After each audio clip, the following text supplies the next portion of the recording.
অভিষেককে নিয়ে মানহানিকর মন্তব্য থেকে বিরত থাকতে হবে শুভেন্দুকে। অন্তর্বর্তীকালীন নিষেধাজ্ঞা জারি করল আদালত। ডায়মন্ড হারবার সাংসদ তথা তৃণমূলের সর্বভারতীয় সাধারণ সম্পাদক অভিষেক বন্দ্যোপাধ্যায়কে নিয়ে কোনো রকম মানহানিকর মন্তব্য করতে পারে না রাজ্যের বিরোধী দলনেতা শুভেন্দু অধিকারী। অভিষেকের করা মামলায় অন্তর্বর্তী নিষেধাজ্ঞা জারি করল আলিপুর আদালত। শুধু তাই নয়, সময় বেঁধে দিয়ে শুভেন্দুর কাছে জানতে চাওয়া হয়েছে কেন নিষেধাজ্ঞা জারি করবে না আদালত। আগামী 19শে আগস্টের মধ্যে শুভেন্দুকে কারণ দর্শানোর নোটিশ জারি করেছে আদালত। সেই দিন পর্যন্ত বহাল থাকবে নিষেধাজ্ঞা। অভিষেক তার মামলায় গত 26শে জুন শুভেন্দু একটি সাংবাদিক বৈঠকে তার কথা উল্লেখ করেছিলেন। সেই সাংবাদিক বৈঠক থেকে ডায়মন্ড হারবারের সাংসদকে দুর্নীতিগ্রস্ত বলে আক্রমণ করেন।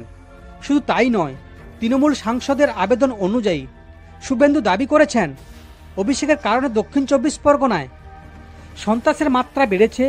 অপরাধমূলক প্রকল্পে কারচুপির অভিযোগ তুলেছেন শুভেন্দু। ভোট পরবর্তী হিংসার ঘটনায় অভিষেক জড়িত থাকার অভিযোগ করেন বিরোধী দলনেতা। অভিষেক আবেদনে জানিয়েছেন তার বিরুদ্ধে যা যা অভিযোগ তোলা হয়েছে তা সম্পূর্ণ ভিত্তিহীন এবং অসত্য। তার মানহানির উদ্দেশ্যে এই ধরনের মন্তব্য করা হয়েছে। শুভেন্দু 26শে জুনের ভিডিওর সম্মিলিত পেন ড্রাইভ আদালতে জমা দেওয়া হয় অভিষেকের তরফে।